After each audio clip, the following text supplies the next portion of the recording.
Здравейте, дами и господа! Днес ще ви покажа как да си направите нещо подобно на стол и едно такова бюро с компютър.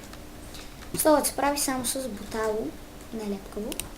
Просто поставяте буталата и това е. Бюрото и то е лесно.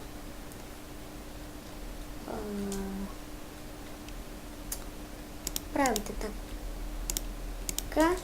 Малко не ми стигна мястото. Е така. Правите така.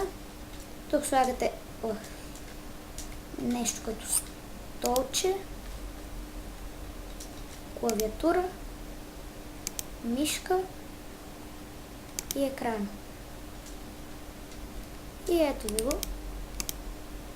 Може и така, както си изберете.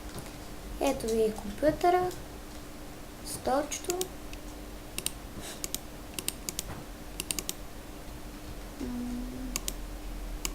И това беше за този клип.